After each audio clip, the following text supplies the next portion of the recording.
Pendengar Ria 897 1:28 pagi. Selamat pagi kepada semua pendengar Ria 897. Tak kira anda dari Malaysia, anda penduduk Singapura, Brunei, Indonesia, anda merupakan pendengar stesen Radio Ria 897.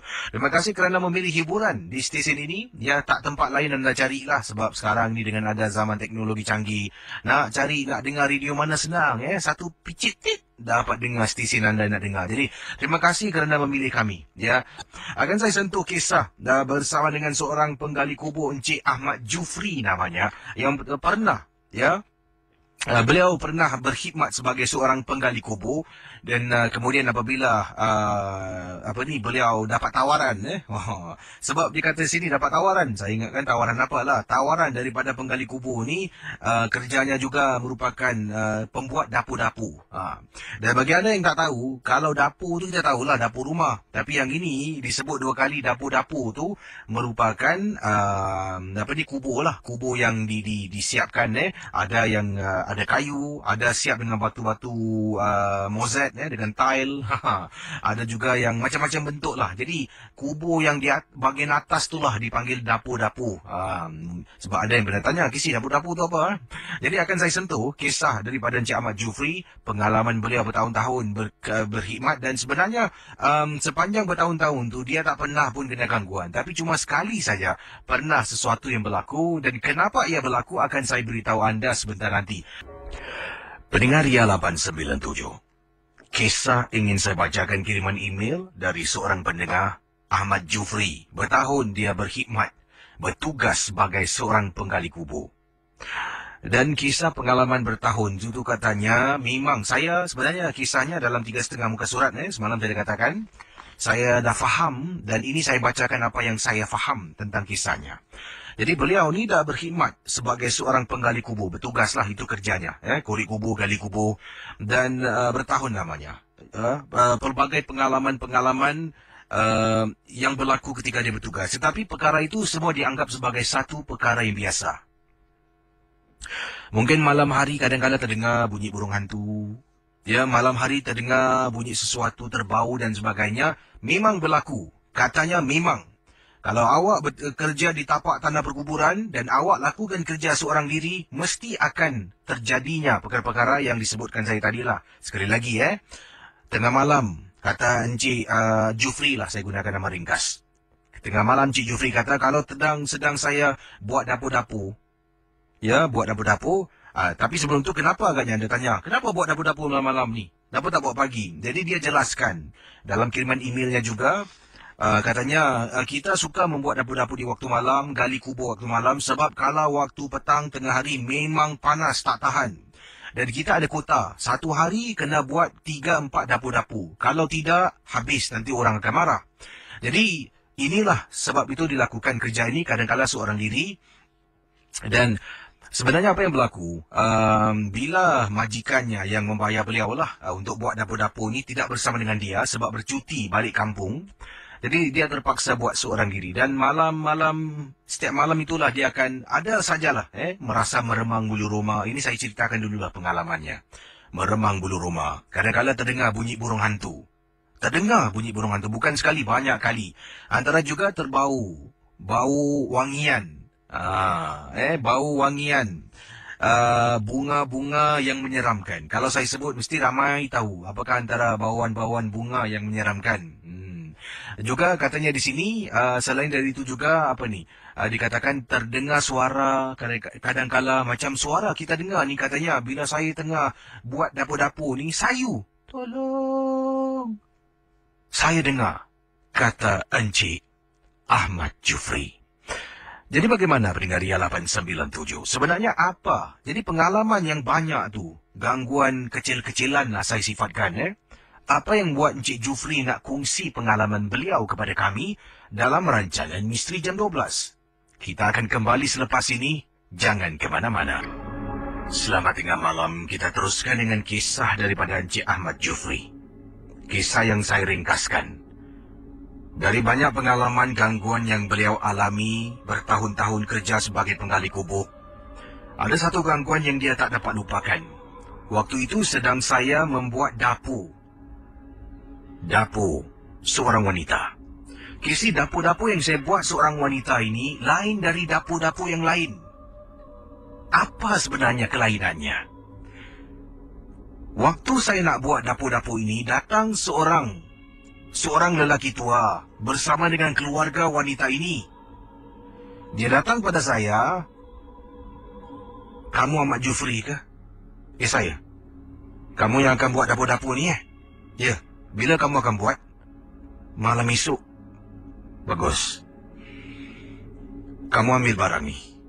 Kamu pakai. Ingat, Wak nak kamu pakai barang ni bila kamu buat dapur-dapur untuk kubur yang ini." Ya, sebutkanlah nama orangnya. Saya tak nak sebutkan sebab orang tu dah meninggal dunia. Tak baik kita mengaibkan orang. Jadi, kata Encik Ahmad Jufri, "Kisi, saya terima, Kisi.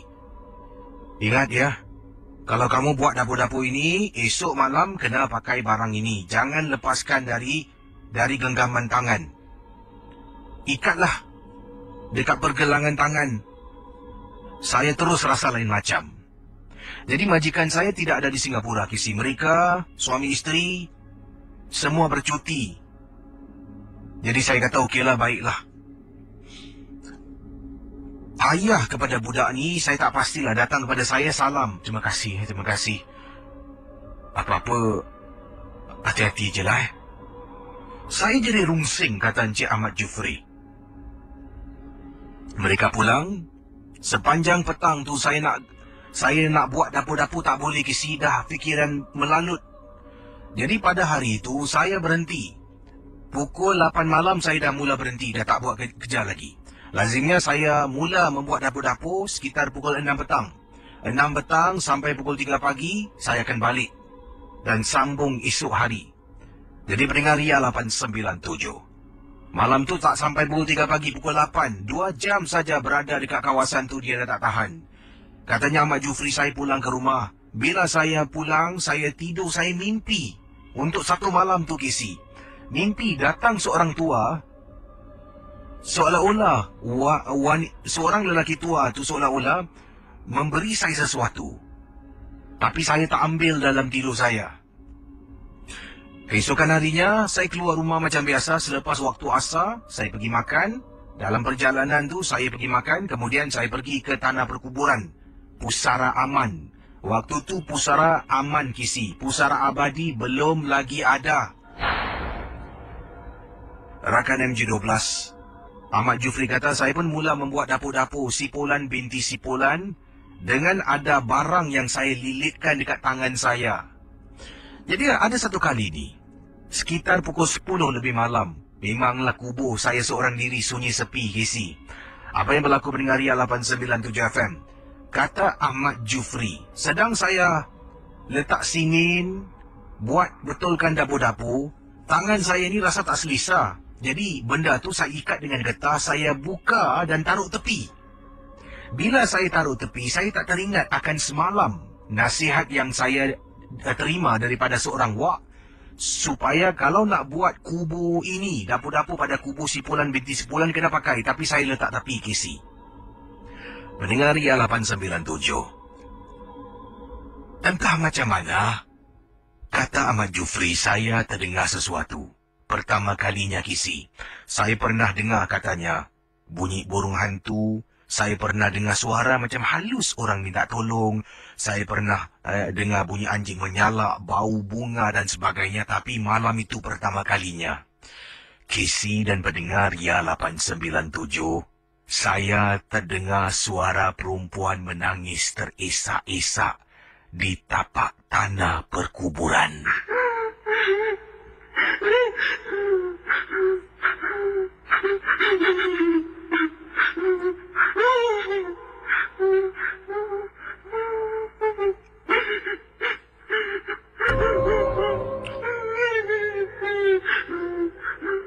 Kata Ahmad Jufri bila saya toleh ke belakang. Bila saya toleh ke belakang, suara tu sebenarnya jauh. Tapi saya boleh dengar, Kisi.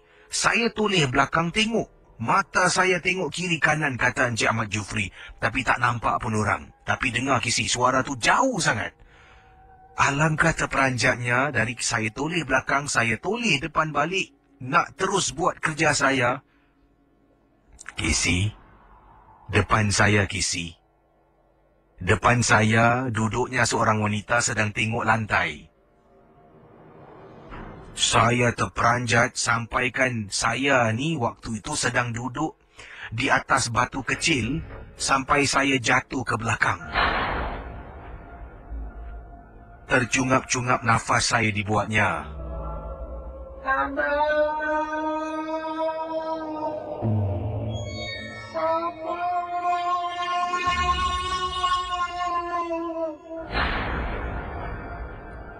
Pendengar Ria 897, dia terus bersuara, suara yang menakutkan. Saya tak pasti sebab Encik Ahmad Jufri tidak menyatakan suara menakutkan macam mana. Tapi suara yang menyeramkan. Saya tak tahu sebenarnya apa yang dia nak.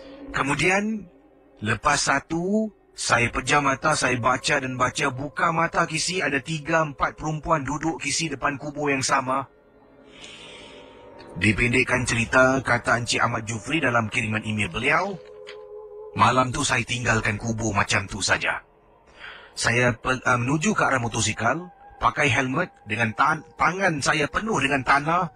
Saya tunggang motosikal dan tinggalkan tanah berkuburan.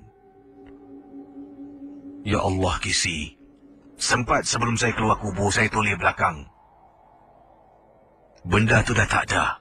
Tapi sebelum saya tinggalkan, kali terakhir saya nampak, dari satu, dia beranak begitu ramai.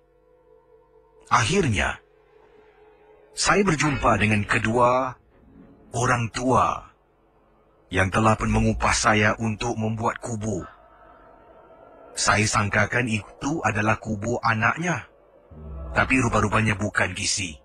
Kubur yang saya buat adalah sebuah kubur bomo yang handal di Singapura. Kalau Kisi sebutkan namanya, ramai pernah mendapatkan khidmat dari bomo ini.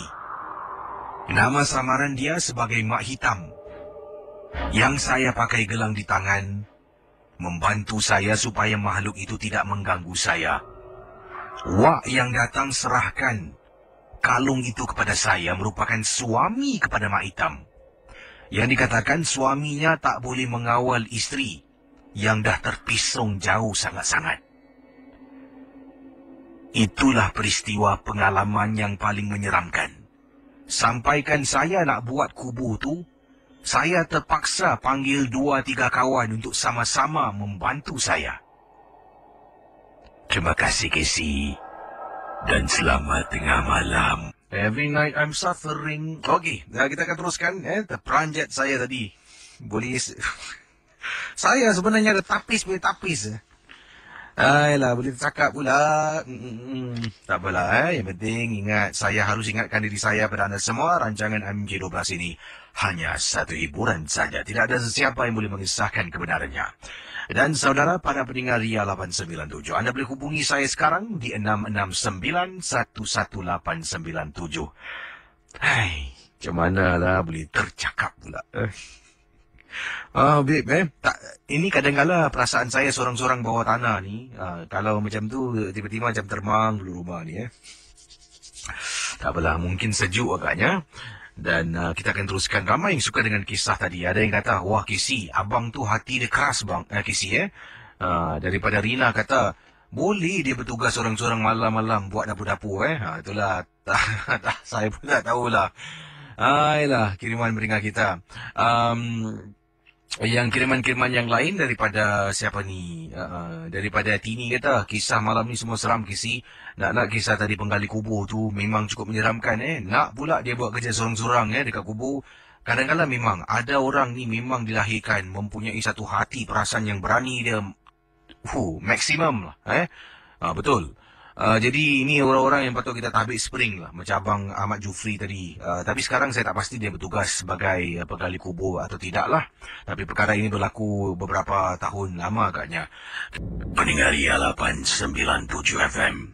Berikut ini adalah sebuah kisah ingin saya ceritakan. Datangnya kiriman email dari seorang pendengar yang bernama Lat. Dan pengalaman Lat ini, beliau adalah seorang pendengar dari seberang. Kata Lat, apa khabar Kisi? Saya peminat rancangan MJ12 dan saya mengenali rancangan Kisi melalui seorang rakan yang pernah bertugas di Singapura. Tapi sebelum tu bila dia beritahu pun saya hanya dengar sekali dua. Dan kemudian terus terpikat dengan rancangan ini apabila saya mengikuti rancangan ini di saluran YouTube. Kali ini saya ingin berkongsi, kata Lat, kisah peristiwa yang berlaku di rumah saya. Pengalaman saya ini Kisi berlaku di rumah saya di zon, siap dengan alamat semua, tak perlulah saya sebutkan. Tapi kampungnya terletak di kawasan mana? Ini berlaku di kawasan rumahnya di Kedah. Saya ni adalah seorang pelajar dari sebuah universiti. Dan pada waktu-waktu cuti yang panjang, saya akan balik kampung. Waktu saya balik kampung itulah ketika kejadian ini berlaku, ibu dengan ayah saya tidak ada. Mereka berdua telah pun pergi menunaikan ibadah haji. Pendengar-pendengar Ria 897, kata Lat, jadi bila mereka dah berangkat pergi haji, saya duduk dalam rumah tu seorang diri. Sebabnya apa? Saya ada seorang kakak yang dah berumah tangga, yang dah pun berpindah duduk di bandar di Kuala Lumpur. Bila balik tu, saya seoranglah dalam sebuah rumah kampung yang jarang saya pulang kerana saya sekarang ketika itu berada di universiti dan duduk di sebuah asrama berdekatan dengan uni saya. Jadi kata Lat, waktu malam ketika saya bangun, kerana saya ni suka bangun malam, kadang-kadang lapar nak makan, saya ni jalanlah masuk ke dapur. Sedang saya bancuh air Milo untuk minum dan ambil biskut untuk dicecah, tiba-tiba saya terdengar sesuatu. Bila saya sedang naik tangga dari belakang dapur, dekat tingkap bahagian ruang tamu, ada bunyi ketukan beberapa kali.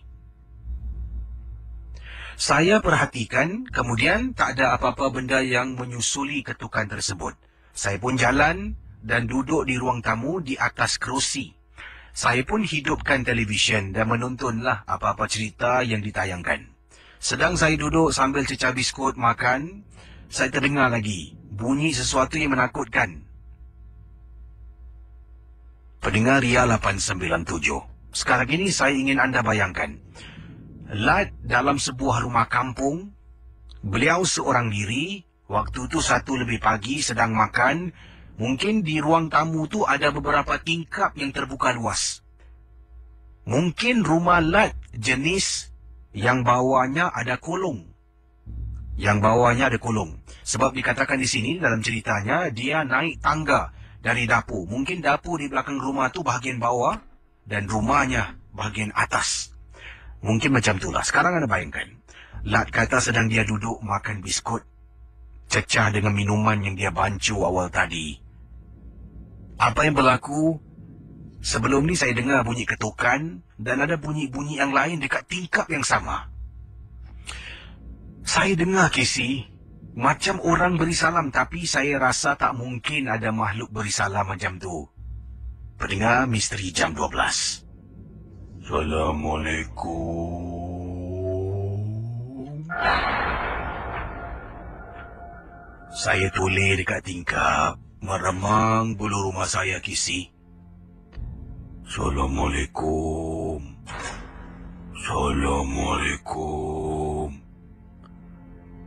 Saya bangun, saya tinggalkan minuman, saya tutup semua tingkap. Kecuali tingkap yang ada bunyi. Dia senyap. Terus saya lari masuk dalam bilik, tutup pintu, tutup tingkap bilik. Sepanjang malam, saya duduk terperangkap dalam bilik. Handset saya, kata beliau di sini, mungkin telefon bimbitnya lah ya. Katanya handset saya tertinggal dekat luar atas meja. Sekarang kalau saya nak keluar, saya kena lalu depan tingkap yang sama. Tak berani Kisi saya nak keluar.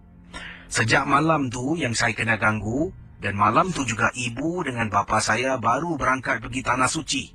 Saya panggillah seorang sahabat saya untuk temankan saya. Malam-malam mendatang sampailah saya balik ke asrama saya.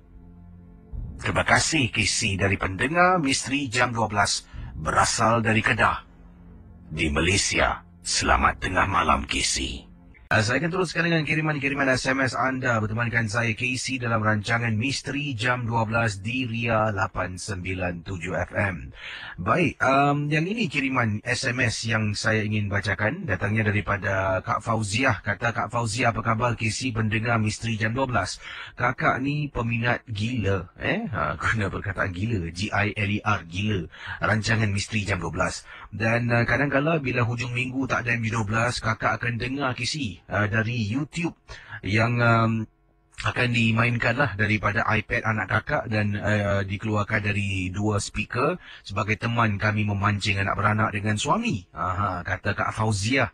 Wah, sampai begitu sekali Dan kami akan carilah hari-hari yang mungkin kakak dengan suami tak dapat dengar kerana tertidur. Jadi kisah ini yang kakak nak ketengahkan apabila kakak memancing dengan suami dan seorang anak gadis kakak. Apa yang berlaku? Sedang kakak mendengar MJ12. Jadi bila memancing ni, suami memancing di tepi pantai. Kemah didirikan jauh dari pantai. Kakak duduk depan kemah, ada bangku. Sementara itu, Misteri Jam 12 berkumandang pada hari Ahad lah, iaitu hari Sabtu malam. Berkumandang tapi bukanlah rancangan live. Ia merupakan rancangan dari saluran YouTube yang kakak dengar. Jadi Casey, sedang kakak dengar suami dengan anak gadis kakak berada betul-betul dekat tepi pantai, sedang nak pasang umpan. Jadi awal tadi joran dari lontar, umpan dari lontar masuk ke dalam laut lah untuk tangkap ikan. Suami tarik balik mata kail tu untuk tambahkan mungkin umpan yang dah dimakan oleh ikan. Rakan-rakan MJ12 kata Kak Fauzia, bila Casey sedang bercerita, kakak ingat lagi. Tapi bila balik kakak cari ceritanya dah tak ada. Tak tahulah, adakah kakak salah dengar ataupun yang uploadkan kisah itu iaitu, kalau tak silap kakak namanya Sotdot di YouTube, dah pun buat turunkan audio tersebut, kakak tak pasti. Tapi bila cari tak jumpa. Apa yang berlaku? Sedang Casey bercerita, apa yang terjadi sama macam situasi yang kakak sedang alami. Casey kata anak dengan ayahnya berada di depan sedang memancing. Kebetulan, pada ketika itu, anak kakak dengan suami berada di bahagian depan pantai sedang ambil joran nak cucuk umpan di dalamnya. Kakak terperanjat. Daripada kakak duduk sedang makan roti sandwich yang disiapkan, kakak terus terhenti. Letak roti tepi, kakak berdiri. Kemudian kakak dengar jelas Casey. Casey kata, kemudian ibunya rasa tak sedap hati berdiri menuju ke arah suami dan anak yang berada di hadapan Casey. Apa yang Casey ceritakan selanjutnya menakutkan kakak. Kakak tak buat pun apa Casey kata, tapi memang menyeramkan. Kata Casey dalam kisah di YouTube, ibunya toleh ke belakang kerana rasa tak sedap hati apabila terperasan di belakang kemah tempat mereka memancing, ternampak susuk tubuh seorang wanita sedang berdiri. Adakah itu satu perkara yang benar ataupun secara kebetulan? Kata Kak Fauzia, waktu itu bila Casey bercerita, speaker masih kuat. Kakak tak berani toleh ke belakang, terus ke depan dengan suami. Berdiri dengan suami dengan anak. Mereka dah tambahkan umpan, mereka kembali ke kemah dengan kakak. Pada mulanya tak berani nak mendongak jalan tenang-tenang pasir. Dah sampai depan kemah, tengok anak dengan suami tak ada apa-apa. Mata kakak mula berkeliaran, tengok belakang kemah, tengok tepi, kiri, kanan. Dah tak ada apa-apa. Kakak terus katanya matikan saluran YouTube di iPad anak kakak dan tanya suami, tak nak dengar lagi? Abang nanti boleh dengar lah. Katanya di sini, bila pulang ke rumah, 2 hari kemudian, iaitu hari Isnin, kakak cari. Bila suami bertugas anak ke sekolah, kakak cari Casey. Tarikhnya kakak ingat, tapi tak ada pula Casey ceritakan benda yang sama. Memang pelik, tapi benar Casey. Terima kasih. Itu dia kisah daripada akak kita. Macam mana boleh kebetulan macam tu sampai gitu sekali? Memang tak tahulah, entah benar atau tidak lah. Baik saudara, silakan 669-11897 669-11897 berkongsi kisah dalam rancangan MJ12. Yang ini satu lagi kisah ringkas ingin saya bacakan. Ini datang daripada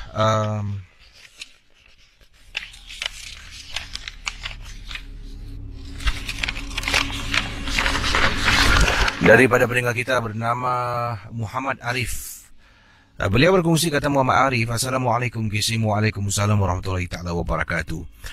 Saya ni ingin ketengahkan satu peristiwa ketika saya sedang berada dekat luar rumah. Depan rumah saya ada tempat saya untuk lepak. Itu juga tempat saya isap rokok, kisi. Isteri tidak benarkan saya isap rokok dalam rumah. Jadi saya akan duduk dekat sofa kadang-kadang sambil-sambil tu isap rokok. Dan dekat situlah saya akan nampak orang keluar masuk lift. Dan dekat situ jugalah orang lalu lalang untuk pulang ke rumah masing-masing. Jadi boleh saya gambarkan kepada Casey, keadaan depan rumah saya ni ada 2 unit rumah, kiri dengan kanan. Di sebelah saya ada 1 unit rumah. Jadi ia berbentuk seperti 4 segi. Dipendekkan cerita, satu hari ini saya tengah duduk, tengah isap rokok. Tiba-tiba saya nampak lift. Pintu lift ni terbuka. Bila pintu lift terbuka, boleh nampak tau dalam tu ada orang ke tak ada. Jadi sampai dekat tingkat 5 rumah saya ni, pintu lift terbuka. Dan seperti biasa kita akan rasakan akan ada orang keluar dari lift. Pintu terbuka, tak ada orang keluar. Yang hairan, selalunya hanya selepas mungkin beberapa saat atau minit lah, pintu tu akan tutup balik. Ini saya duduk, selagi saya duduk, saya tenung, pintu lift tu tak tutup, Casey. Masih terbuka. Jadi lift ni dah sampai tingkat 5, dia terbuka pintunya. Dalam beberapa saat selalu pintu akan tutup, dia akan turun balik tingkat 1, tapi tidak. Jadi lama-kelamaan lampu dalam lift tu mati, terpadam dengan sendirinya. Sebabnya ini mungkin antara ciri-ciri untuk selamatkan tenaga lah, kegunaan tenaga. Jadi lampu tu matilah dengan sendirinya. Bila lift tu gelap, saya tengah isap rokok, tengok dalam lift tu, tengok. Tiba-tiba saya nampak macam ada orang sedang memerhatikan saya daripada dalam lift yang gelap. Saya pun angkat kaki, matikan rokok saya, letak dekat ashtray. Saya masuk dalam rumah, tutup pintu, Casey. Itu pengalaman yang diceritakan. Betul, Casey. Saya nampak katanya di sini seperti ada orang sedang memerhatikan saya dalam lift yang gelap dekat tingkat 5 rumah saya. Ada yang kata, Casey, seram betul suara Juan tadi, Casey. Tolonglah, Casey, jangan putarkan. Dan namanya Misteri Jam 12, Bagaimana? Tak perlukah saya putarkan? Apa pendapat pandangan anda?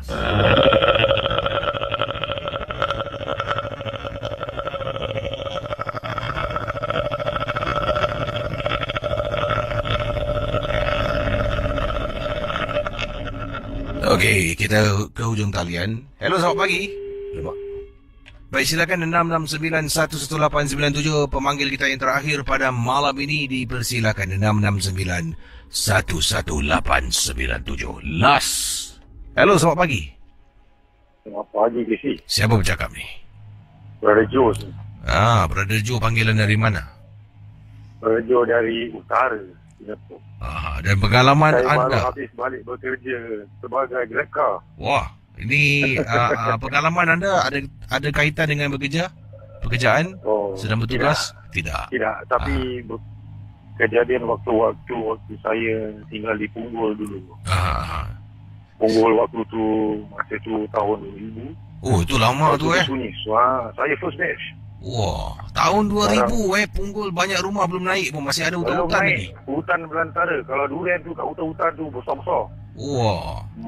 Betul. Jadi ada duduk dekat kawasan Punggol mana lebih tepat lagi?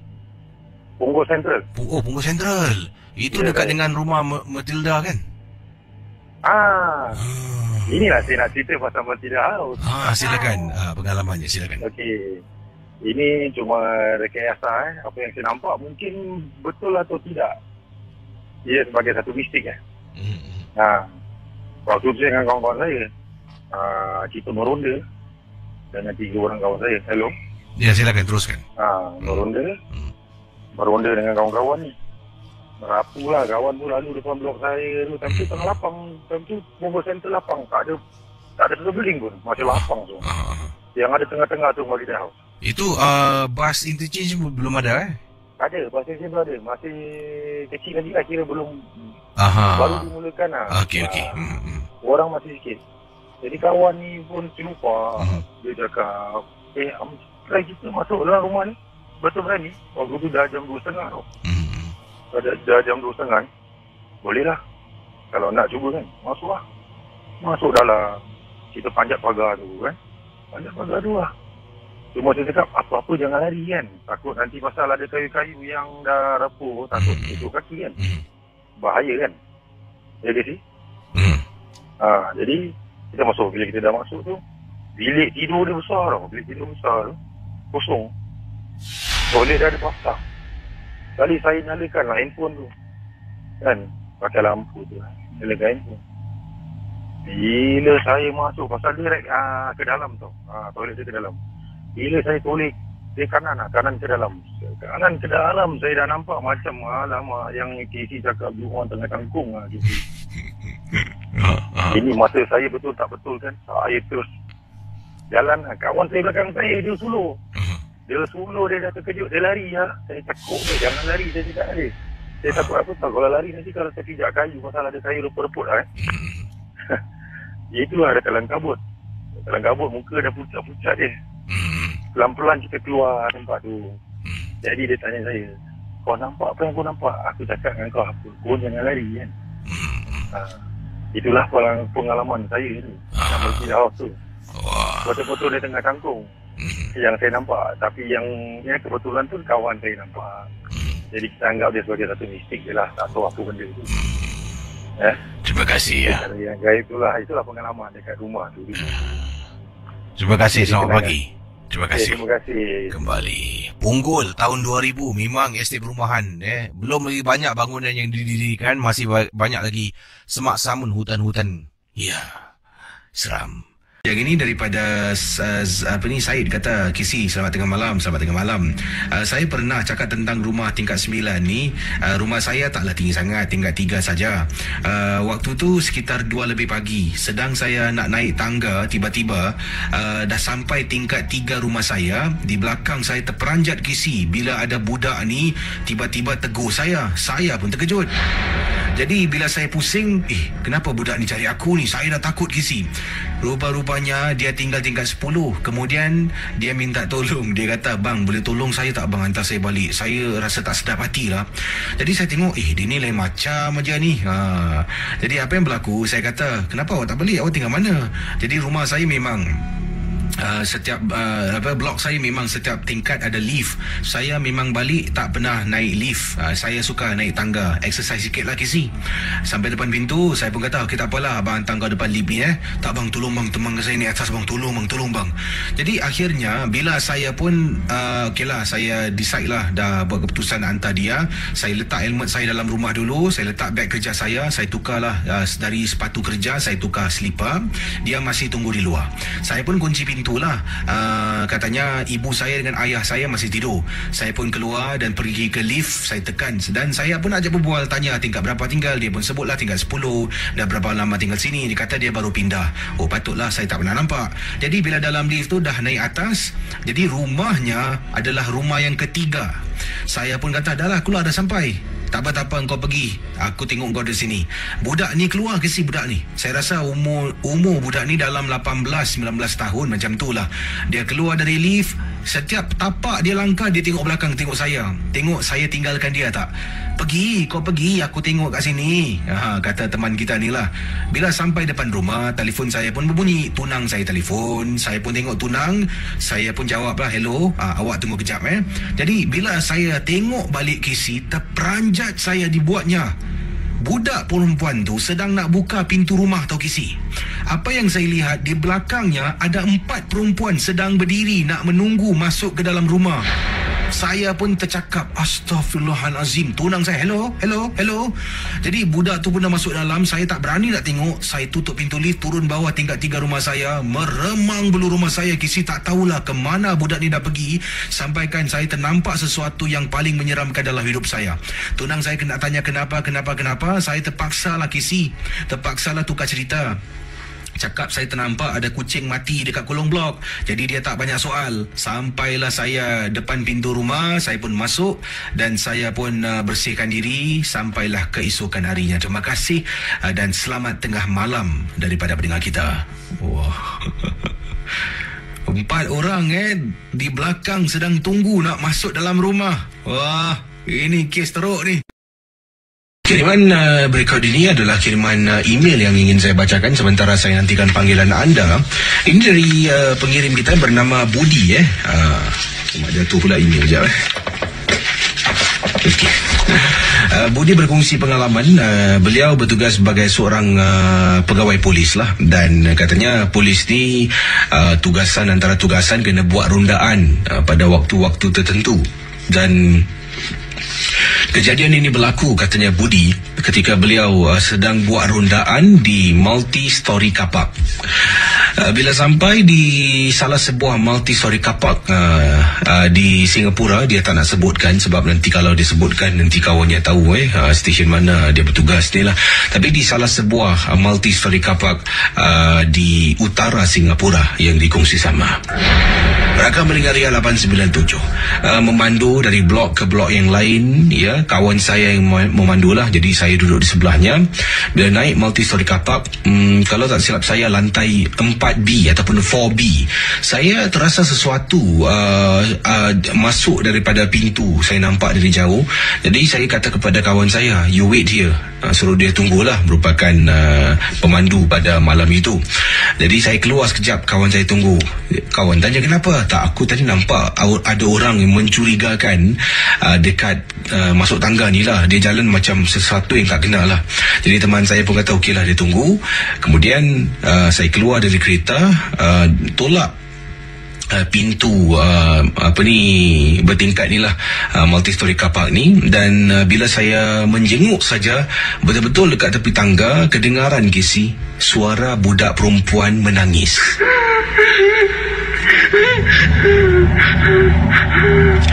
Jadi katanya Budi, bila ada dengar budak ni yang menangis, saya tengok ada orang menangis lah. Saya pun tegur lah budak ni, excuse me ma'am. Saya tanya dia apa dia buat kat sini. Saya tengok ni macam budak Melayu. Jadi saya cakap Melayu lah, apa awak buat kat sini malam-malam, kenapa dengan awak okey tak? Hello, awak okey tak? Jadi saya pun tolak pintu, tarik pintu tu. Saya menjenguk luar, saya panggil kawan saya lah. Kata bro, come.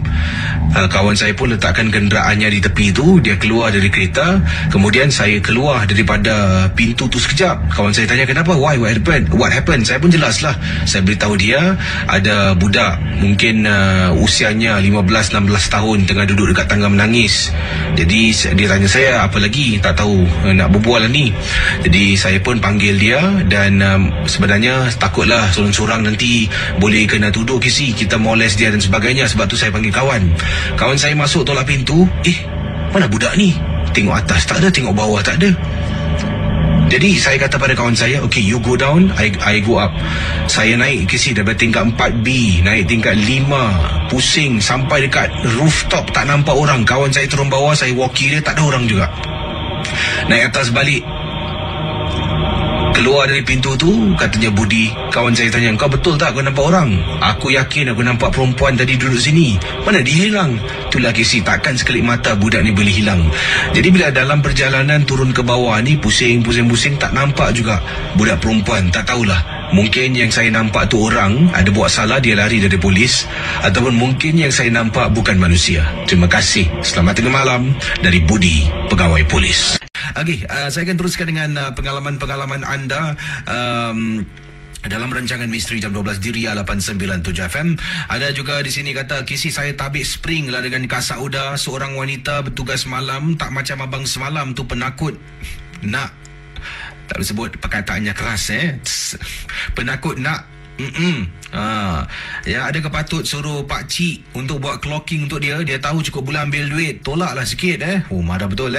Ini kiriman dari Amy lah yang katanya, wah Casey, saya respect lah wanita-wanita makcik-makcik yang kerja security ni macam semalam, dan ini Kak Sauda.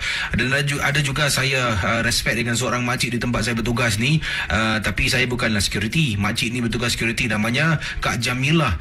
Dia ada bertugas dengan syarikat ini saya rasa dah lebih kurang 10 tahun Kisi. Kerja dia permanent malam. Apa tak Kisi? Baik punya. Ini dia Dan macam-macam lah pengalaman kisah yang saya terima. Ada sini daripada Syabi kata salam dari Johor Bahru. Orang Johor Bahru sedang mendengar sekarang ini. Terima kasih. Ada juga saya tanya awal tadi lah, di mana sekarang ini anda berada Ada kata saya dari Malaysia Johor, Lina Balin yang kirimkan message di Facebook saya. Ada yang kata di sini Kak Nurkia, wah sedang masak asam pedas ke apa? Oh salah. Tumis asam pedas Sekarang ni Kak Nurkia berada di England. Ya, 2 darjah Celsius. Sejuk tu Baguslah walaupun England tetap makan asam pedas. Tak masak hotdog hotdog, mashed potato, ialah lamb chop Baik, kita akan terus kembali dengan kisah misteri anda. Terima kasih bagi anda yang sedang memantau siaran ini dan terus bersama Ria 897 FM. Terima kasih bagi yang sedang bersama saya pada malam ini. Ini Siti Maisara Aman pun dari Johor. Terima kasihlah. Ini kita teruskan dengan seorang pemanggil yang terakhir di ujung talian 669-11897. Hello, selamat tengah malam. Hello. Hello. Hello. Hai, siapa tu? Natasha sini. Natasha, ada kisah misteri. Silakan Natasha. Hello. Ya, silakan Natasha dengan kisah anda. Okey. Masa tu berlakunya pada 1999. Masa tu saya dah ajar 6. Then dengan kawan-kawan kita macam main kat satu buah-buah ni, dia kat Bukit Panjang exit PKE ada satu buah-buah dia macam buah-buah lama, kes yang pasirnya type lah. And then on that time saya tahu kita main dalam pukul 5 lebih gitu lah. Then main macam blind mice ke apa benda gitulah. And then saya balik rumah macam biasalah, balik rumah cuci kaki, mandi, makan gebak-gebuk. Habis lepas tu malam ni saya tak boleh tidur ni, macam rasa macam biasa tak sedap badan lah. Habis lepas tu saya punya pula katil single tengah-tengah bilik. And then tengah-tengah bilik, lepas tu macam saya ada macam musical box lah. Habis sebab saya tahu tidur muka tutup bantal. Habis lepas tu saya macam rasa macam di sudut telinga tu rasa macam asal ada macam dengar musical box gitu lah. Habis terus saya macam tak mungkin saya musical box saya tak, saya tempat katil, habis musical box saya tempat meja toilet. Habis macam gitu lah. Habis terus macam saya macam dah jantung dah duk. Lepas tu terus macam nak pergi bilik mak ke tak nak nak pergi bilik mak ke. Lepas tu saya macam tak apa tak pergi bilik mak Habis terus macam terai tidur lah.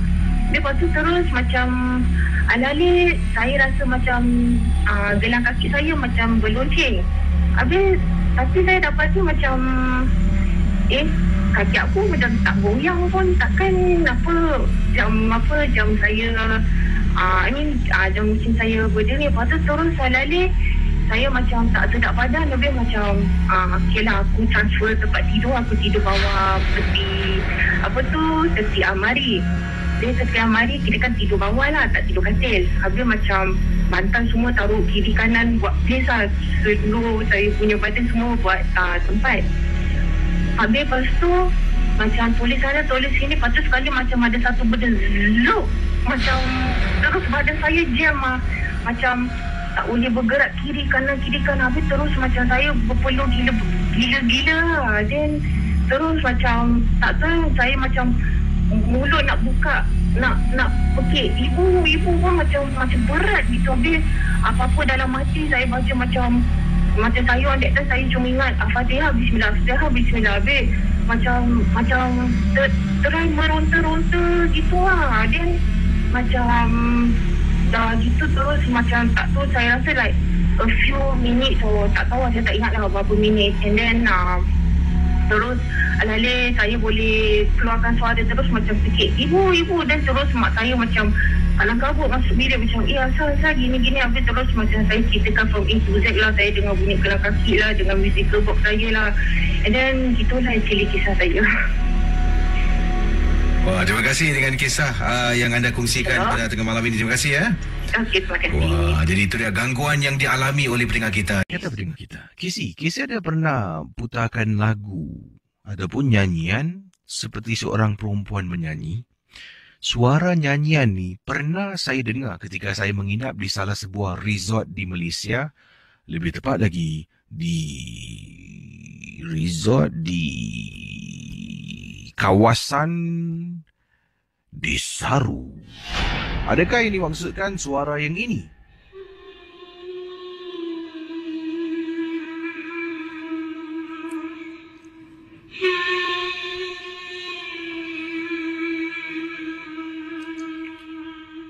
Ataupun suara yang dimaksudkan suara ini?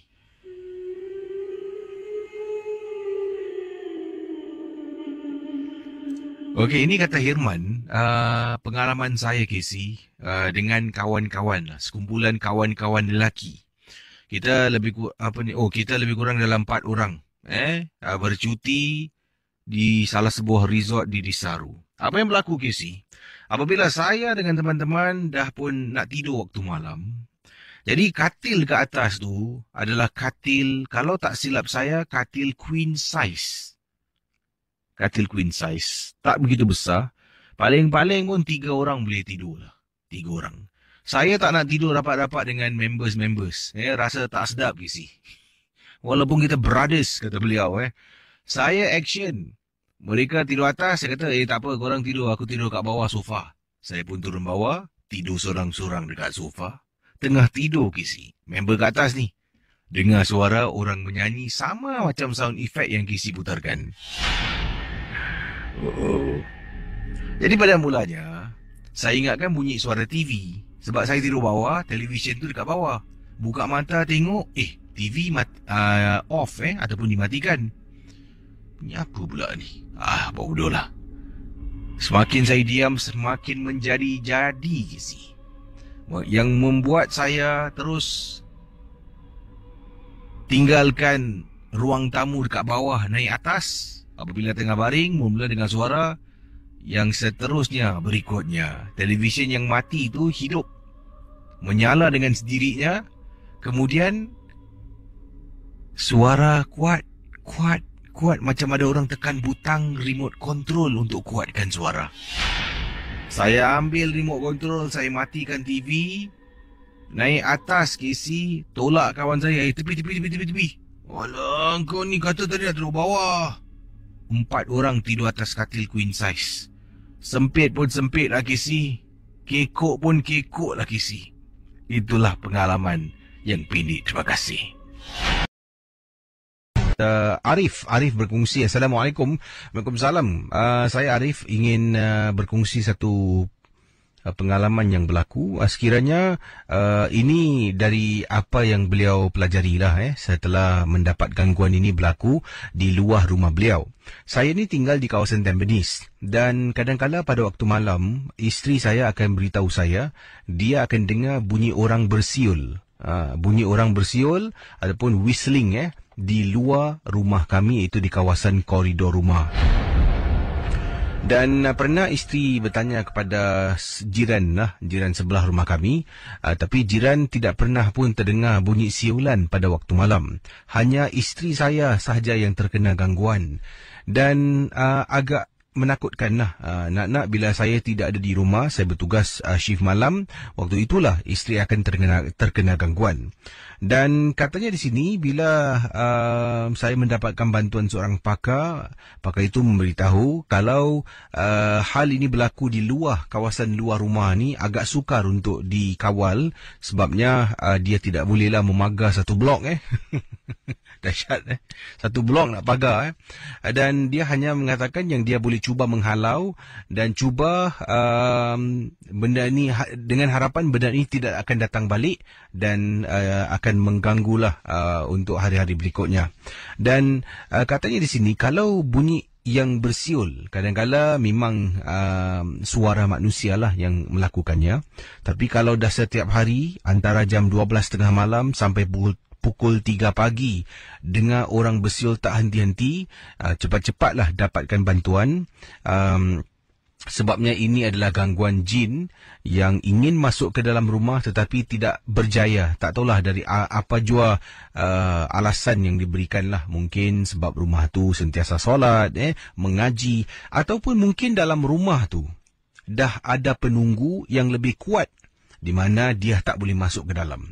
Saya bila bertanya tentang hal penunggu ni, baru saya pelajari setiap rumah, kata beliau, hampir setiap rumah ada penunggu. Penunggu ni adalah seekor jin. Jin ini akan duduk di rumah kita tanpa kita ketahui. Dia tidak akan mengganggu, melainkan yang akan mengganggu kita tu yang dihantar ataupun yang ikut kita pulang dari ke rumah daripada tempat-tempat yang kita kunjungi. Sebab tu setiap kali kita nak balik rumah, kita disuruh beri salam, langkah kaki kanan dan sebagainya lah, membaca doa dan sebagainya. Jadi bila saya tanya pada pakar, katanya setiap rumah ada jin. Jadi bila jin yang dekat luar ni tidak begitu kuat, yang dalam rumah, penunggu dalam rumah ni lebih kuat daripada di luar, dia tak dapat masuk, dia cuma berliga-liga di luar rumah saja. Tapi ada kalanya juga rumah tu tidak dimasuki oleh makhluk jin ataupun anasir-anasir dari luar ni tak boleh masuk ke dalam, sebab macam biasalah orang Islam yang solat, sentiasa mengaji, rumah tu sentiasa kedengaran azan berkumandang. Jadi itu antara faktornya. Wah, KC saya nak berkongsi dengan pendengar. Mungkin dalam rumah KC ke rumah pendengar-pendengar yang sedang mendengar pun ada jin. Saya pun terbabit. Jadi terima kasih kerana berkongsilah. Entah benar ataupun tidak, tapi itulah yang dijelaskan oleh seorang pakar, di mana beliau telah pun mendapatkan khidmat pakar tersebutlah, pakar perubatan. Nama beliau Udin Tampoy. Dan pengalaman Udin Tampoy berkongsi kisah ketika beliau, isteri dan anak-anaknya memandu pergi ke rumah. Ia memandu kenderaannya pergi ke rumah ibunya yang terletak di kawasan mana? Yang terletak di Kelantan. Pengalaman yang cukup menyeramkan ini berlaku ketika berada di Lebuh Raya di Malaysia. Dalam perjalanan tempat yang saya kena, KC percaya ataupun tidak, kata Udin Tampoy, ketika saya memandu pada waktu malam. Saya suka memandu waktu malam, satu, kenderaannya kurang, jadi kemalangan tu kurang berlaku. Dan bila memandu waktu malam tu lebih tenang, sebab panas terik matahari itu tidak begitu memancar ke dalam kenderaan, kata Udin. Bila keluar waktu malam, KC memandu memang cukup-cukup sejuk, nyaman dan sunyi sepi. Jalan raya kiri kanan gelap gelita. Saya terkena gangguan ketika saya memandu kenderaan saya di salah sebuah kawasan. Mungkin ada katanya di sini pendengar-pendengar di Singapura pernah dengar nama kawasan ini, di Lebuh Raya, Karak. Para pendengar Ria 897, kata Udin Tampoy, ketika saya memandu di Lebuh Raya berdekatan dengan kawasan Karak, di sana banyak sangat gunung ganang, bukit-bukit yang tinggi-tinggi. Sedang memandu waktu itu, saya rasa mengantuk sedikit. Niat di hati nak berhenti di tempat rehat di hadapan beberapa kilometer. Tapi memang dah terlampau mengantuk dan ia akan membahayakan lagi keadaan saya dengan keluarga. Jadi dari memandu kelajuan 120 km sejam, saya perlahankan kenderaan memandu 100 km sejam. Untuk menghilangkan sedikit rasa mengantuk, saya pun hidupkan sebatang rokok buka tingkap. Anak dengan isteri saya semua sedang nyenyak tidur. 2 orang anak duduk di belakang sedang tidur, isteri saya juga sedang nyenyak tidur. Jadi tidak ada sesiapa yang akan menemani saya untuk menghilangkan rasa mengantuk saya, kata Udin. Dalam perjalanan, bila kenderaan saya dah semakin pelan dan perlahan, saya hidupkan sebatang rokok dan mula hisap rokok untuk hilangkan rasa mengantuk. Pandu punya pandu KC. Saya berada di lorong sebelah kiri.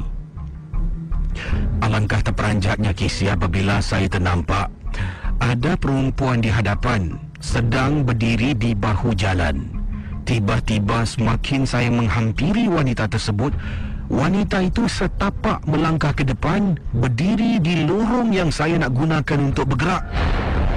Bila saya tengok wanita tu dari dekat depan, ini benda berlaku dalam hanya beberapa saat. Para pendengar Ria, kata Udin, Saya pandu kenderaan saya pada kelajuan 100 km sejam. Wanita di hadapan saya mula langkah setapak depan lorong yang saya gunakan itu dalam beberapa meter saja. Saya nak tekan brek memang tak boleh sebab dah terlambat sangat akan tercampak anak dengan isteri saya. Sebelah kanan pula saya tengok side view mirror ada kereta laju nak potong saya. Saya terpaksa makan sebelah kiri dan hampir-hampir kisi kenderaan saya terbabas masuk ke dalam gaum, kata beliau. Setelah itu saya hentikan kenderaan saya lebih kurang jaraknya 400 meter daripada wanita berdiri. Isteri saya sampai terbangun sebab terperanjat apabila saya pesongkan kereta saya secara mendadak. Bila saya berhenti, isteri tanya kenapa. Saya tak bercakap. Saya terus keluarkan kepala tengok belakang. Di belakang saya langsung tak ada orang. Saya cari isi wanita ini maksudkan walaupun gelap, banyak kenderaan juga lalu. Setiap kali lalu ada cahaya lampu. Tengok tak nampak satu pun orang yang berdiri di tepi jalan.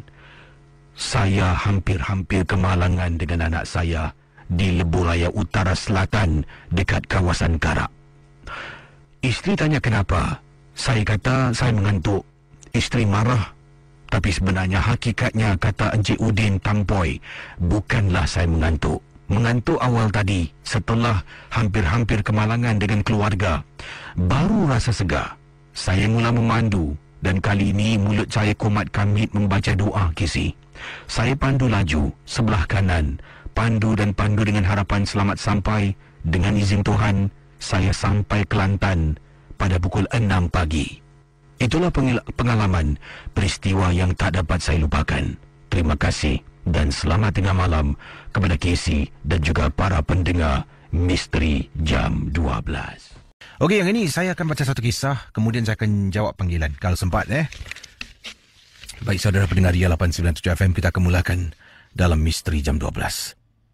Ini datang daripada Puan Salma. Beliau menceritakan beliau pernah mana ni? Ini dia. Dalam rumah beliau pernah dia ternampak ada perempuan yang menakutkan. Apabila beliau seorang diri dalam rumah, anaknya tidak balik, mungkin keluar ataupun tidur rumah makcik, tidur rumah nenek.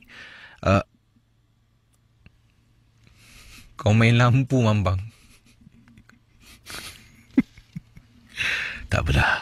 Jadi, pendengar Ria 897 FM, apa yang terjadi, kata Puan Salma, bila dia berada dalam rumah, apabila keluarganya tidak ada dalam rumah, dia akan terasa seperti dalam rumahnya ada orang.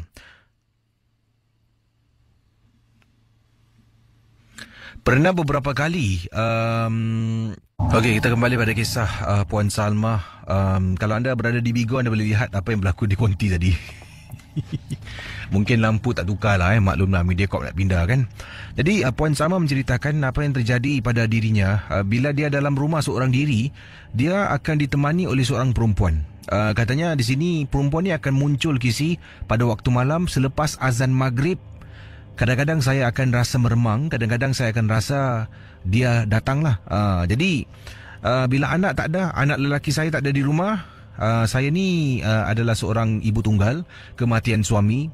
Dan kalau selepas waktu maghrib, selepas saya solat maghrib tu, nanti saya dapat rasakanlah kehadiran makhluk ini, seorang perempuan yang akan datang ke rumah saya. Saya tak pasti dari mana dan kenapa saya menjadi mungkin pilihan kata Puan Salma.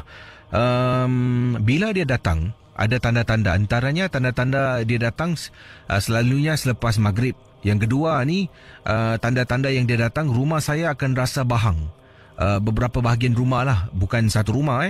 Kalau dekat ruang tamu tu ada kipas, nanti saya masuk dekat bilik, bahagian tertentu bilik tu akan rasa bahangnya di dalam rumah. Dan pada mulanya saya ingatkan mungkin tak ada apa-apalah, mungkin ini sekadar gangguan sekali-sekala yang datang tu dia akan keluar. Tapi saya dapati setiap kali anak bujang saya tak ada rumah, dia akan muncul. Dan ini membuat saya takut, Casey. Ada kalanya saya ni sedang dekat dalam tandas, di tandas dapur lah, tengah nak ambil wuduk. Nanti dia akan bermain dengan lampu tandas saya. Berkelap-kelip lampu tandas. Mula-mula ingatkan lampu rosak, suruh anak bujang lah tukarkan. Anak bujang dah tukar lampu. Kemudian nanti beberapa hari anak bujang saya tidur rumah nenek, rumah makciknya. Nanti lampu di bahagian tandas dapur tu akan berkelap-kelip beberapa kali. Dan kalau saya solat ni pada waktu maghrib, bila dia datang ataupun solat isyak bila dia datang, nanti waktu saya sedang nak duduk antara dua sujud, saya rasakan macam ada orang tolak dari belakang beberapa kali. Itulah antara perkara yang berlaku dalam rumah. Paling dekat saya pernah nampak apabila saya sedang baring dekat atas katil. Di atas katil tu saya sedang pegang Al-Quran, sambil tu saya baca-baca sebelum tidur. Apa yang berlaku paling dekat dia datang dengan saya apabila saya terperasan di katil saya yang sama. Saya ni tidur di katil king size, bukan queen tapi king size yang lebih kecil sedikit. Saya rasakan tengah baca Al-Quran ni, tiba-tiba sebelah saya rasa macam ada orang baring. Saya tuli, dia sedang tengok muka saya sambil senyum, Casey, menunjukkan senyuman yang sinis. Saya terus pegang Al-Quran, saya terus membaca untuk tenangkan jiwa, dan saya langsung, dengan bangga beliau katakan, langsung tidak terpekik kerana ternampak susuk tubuh yang menakutkan itu. Saya tak pasti dari mana wanita dia datang, tetapi setiap kali anak tak ada, dia datang. Dan dia juga mengatakan dia usianya adalah sekian-sekian, padahal usianya jauh lebih dari apa yang dia kata je sini, jauh daripada usia sebenarnya. Terima kasih. Itulah kisah pengalaman yang diceritakan oleh Puan Salma untuk Misteri Jam 12.